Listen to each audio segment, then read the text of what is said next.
Historia del mundo, de la prehistoria a nuestros días, por John Morris Roberts. 8. Libro 2. Las primeras civilizaciones. 4. Intrusos e invasores, la edad oscura del antiguo Oriente Próximo. Mesopotamia y Egipto son las piedras angulares de la historia escrita. Durante largo tiempo, estos dos primeros grandes centros de civilización dominan la cronología y pueden tratarse con comodidad de forma más o menos aislada. Pero es evidente que su historia no es toda la historia del antiguo Oriente Próximo, y no digamos ya del mundo antiguo. Poco después del 2000 a.C., los movimientos de otros pueblos ya estaban dividiendo este mundo en nuevos modelos. 1000 años más tarde existían centros de civilización en otros lugares y nos encontramos bien adentrados en la era histórica. Por desgracia para el historiador, no hay una unidad simple y evidente para esta historia, ni siquiera en el creciente fértil, que durante largo tiempo continuó mostrando más creatividad y dinamismo que en ninguna otra parte del mundo. Solo hay una confusión de cambios cuyo comienzo se remonta al segundo milenio y que prosiguen hasta que surge el primero de una nueva sucesión de imperios, en el siglo IX a.C. Resulta difícil incluso trazar el esquema de las violentas agitaciones políticas que jalonan esta confusión, no digamos ya explicarlo. Por suerte, no hace falta desentrañar aquí sus detalles. La historia se acelera y la civilización proporcionaba al ser humano nuevas oportunidades. En lugar de sumergirnos en la avalancha de acontecimientos, vale la pena que tratemos de comprender algunas de las fuerzas de cambio que actuaban.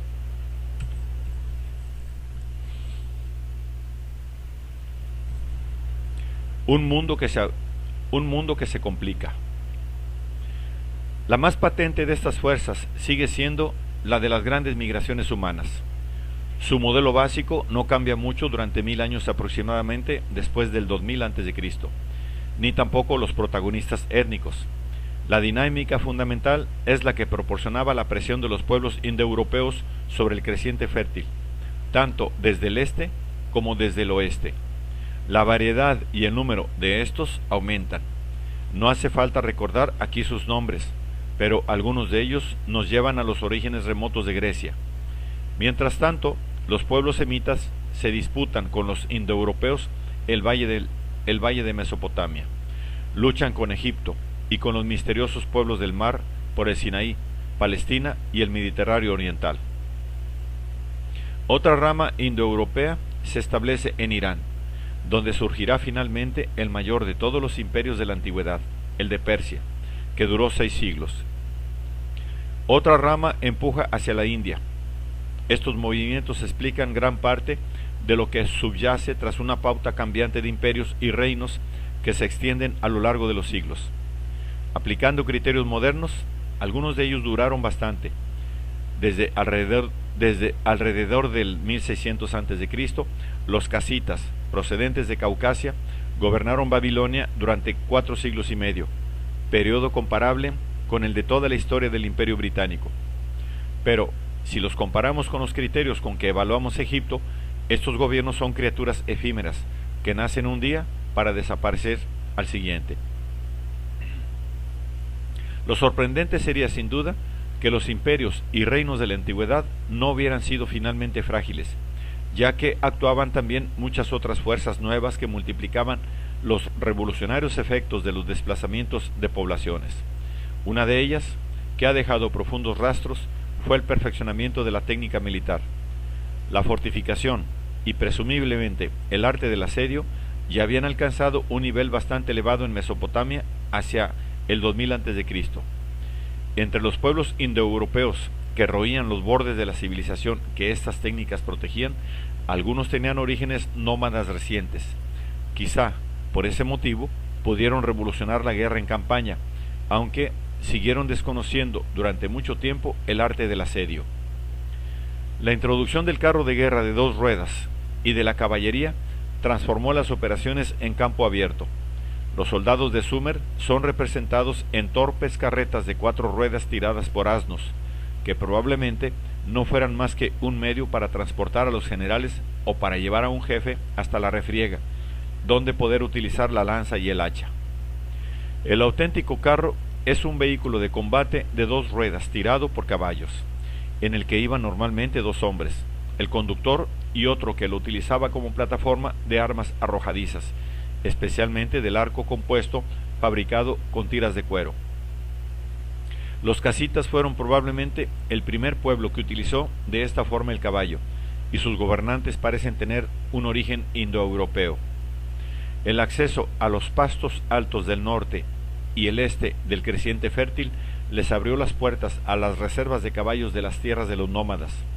En los valles fluviales, los caballos eran al principio escasos, preciadas posesiones de reyes o de grandes jefes, y los bárbaros disfrutaban por tanto de una gran superioridad militar y psicológica.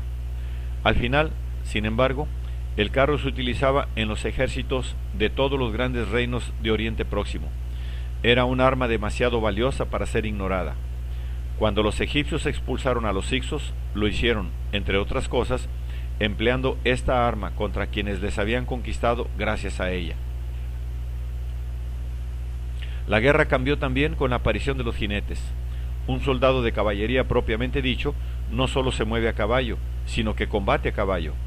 Este arte tardó mucho en desarrollarse, dada la complejidad de manejar al mismo tiempo un caballo y un arco o una lanza.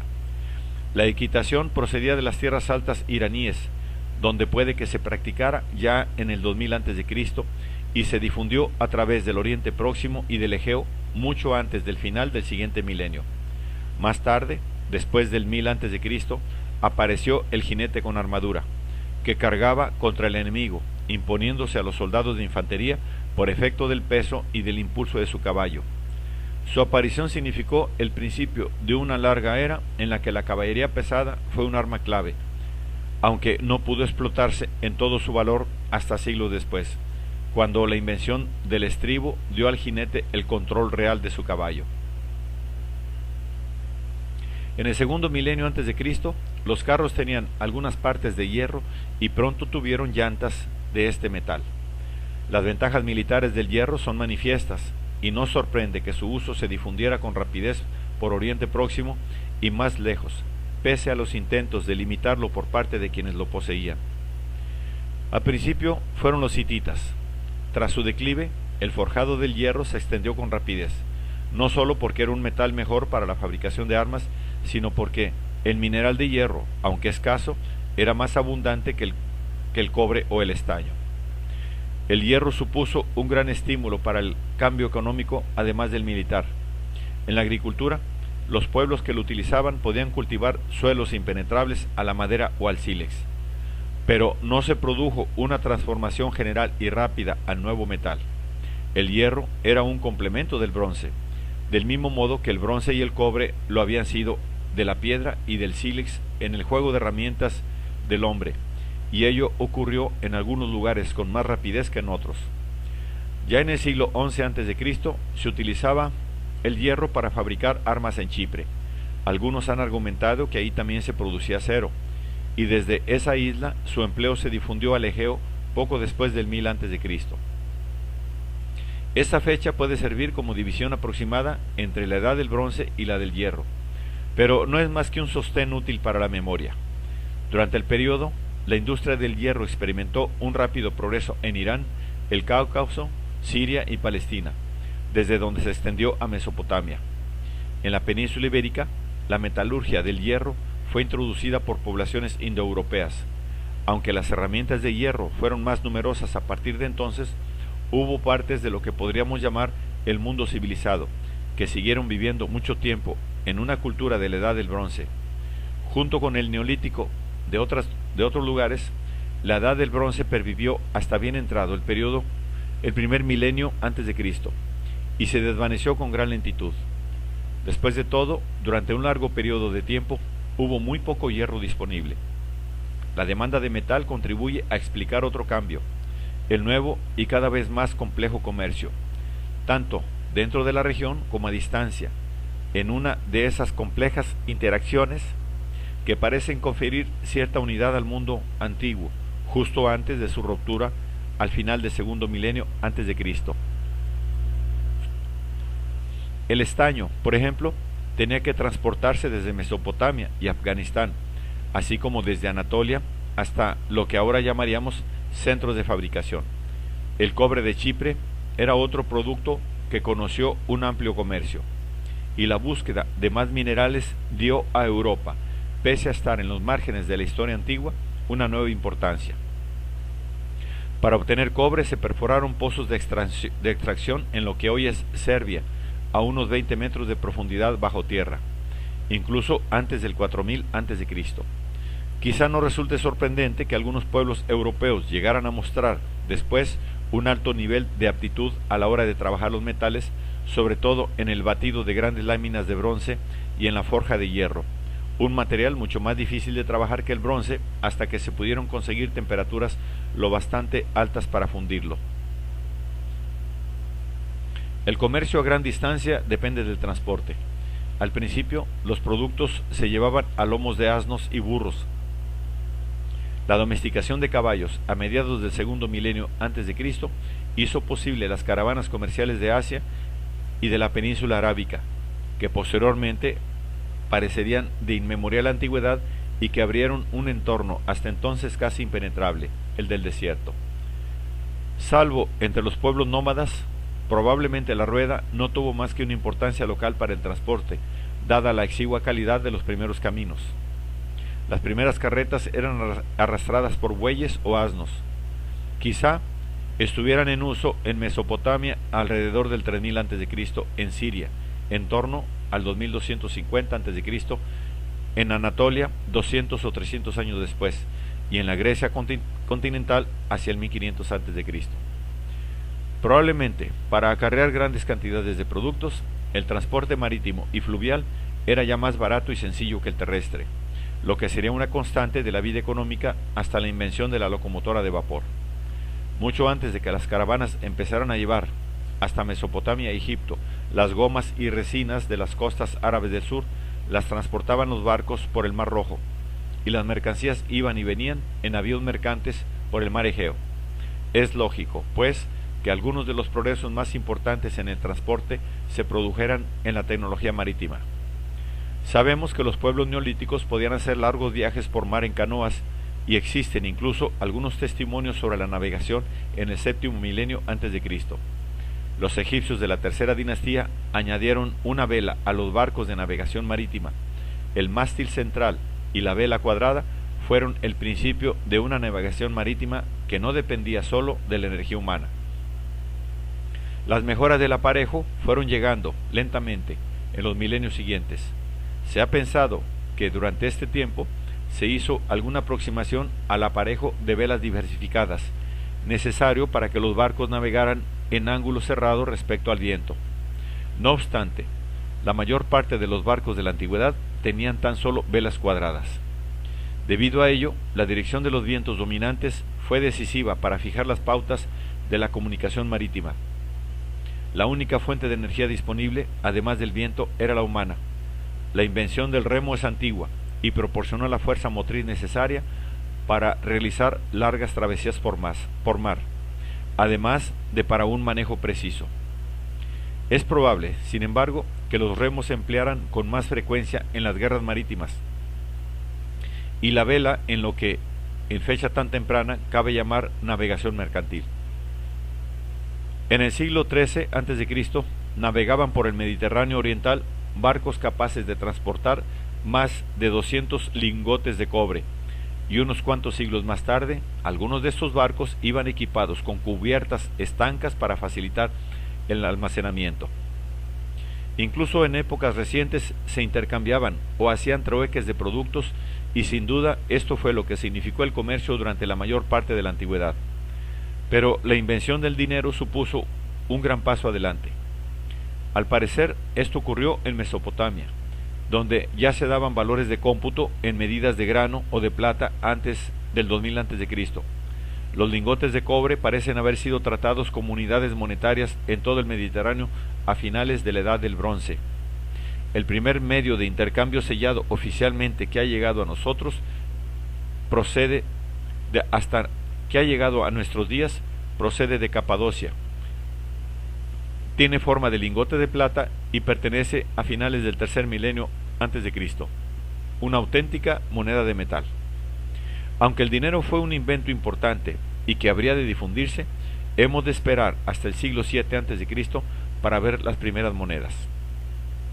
Los mecanismos monetarios refinados y Mesopotamia tenía un sistema de crédito y letras de cambio en épocas muy tempranas, ayudarían a promover el comercio, pero no eran indispensables. Los pueblos del mundo antiguo podían pasar sin él. Los fenicios, un pueblo comerciante de habilidad y perspicacia legendarias, no tuvieron moneda hasta el siglo VI a.C. Egipto, con una economía centralizada de impresionante riqueza, no adoptó una moneda hasta 2 siglos después. Y la Europa celta, para todo su comercio de productos de metal, no acuñó moneda hasta 2 siglos más tarde aún.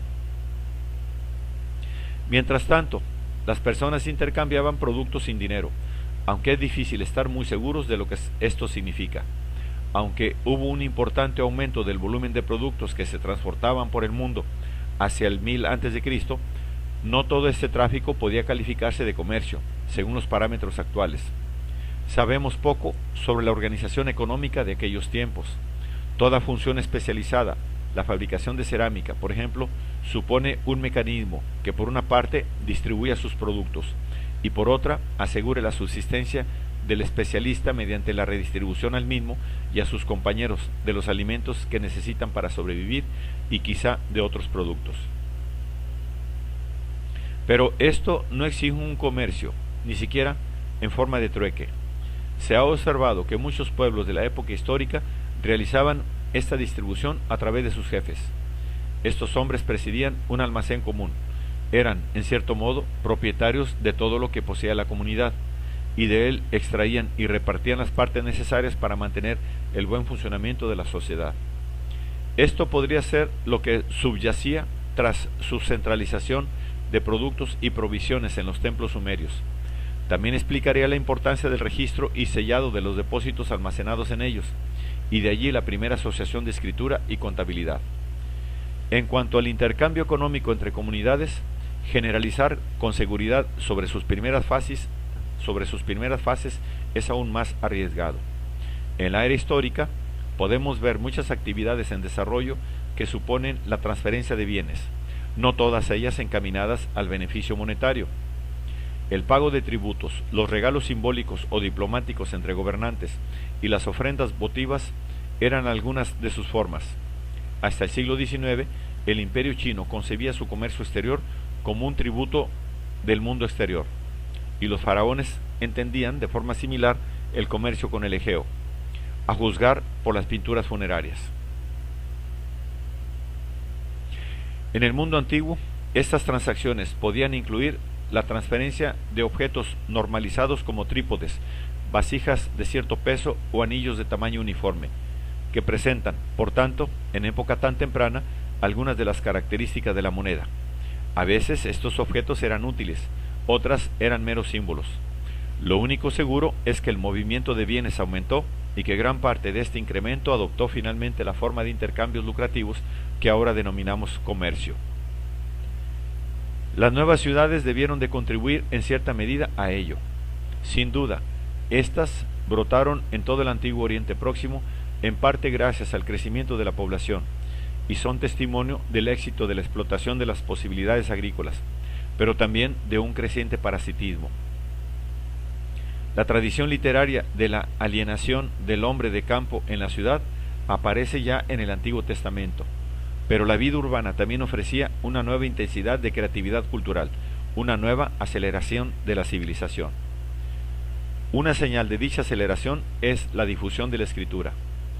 Hacia el año 2000 a.C., esta capacidad estaba circunscrita aún en gran medida a las civilizaciones de los valles fluviales y sus zonas de influencia. La escritura cuneiforme se había difundido por Mesopotamia y se empleaba para escribir en 2 o 3 lenguas. En Egipto, las inscripciones monumentales eran jeroglíficas y la escritura cotidiana se hacía sobre papiro en una forma simplificada llamada hierática. Aproximadamente 1000 años después, el panorama había cambiado.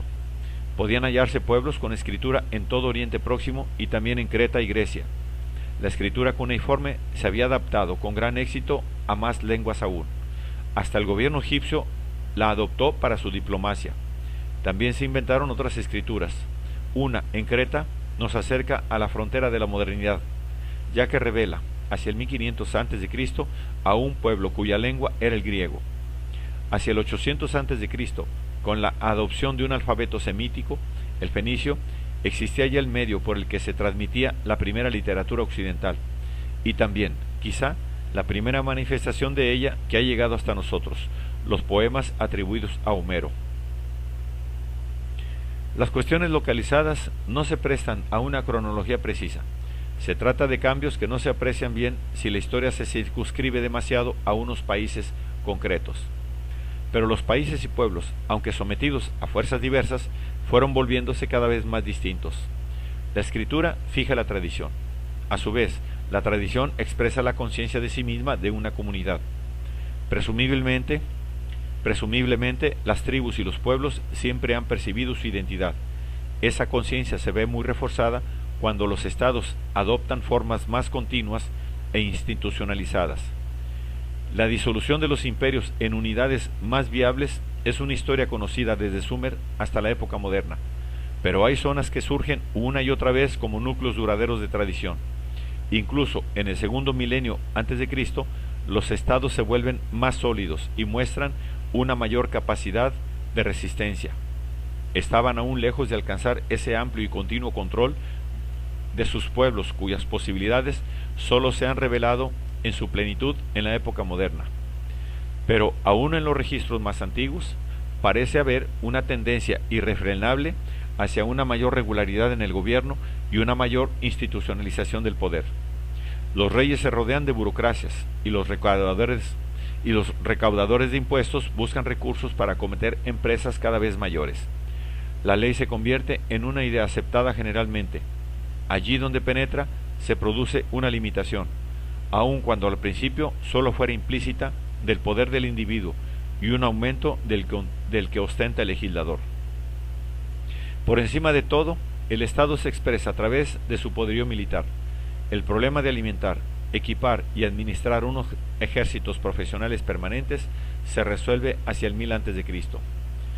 Cuando el Estado se hace poderoso, la historia de las instituciones gubernamentales y sociales empieza a salirse de las categorías generales de las primeras civilizaciones.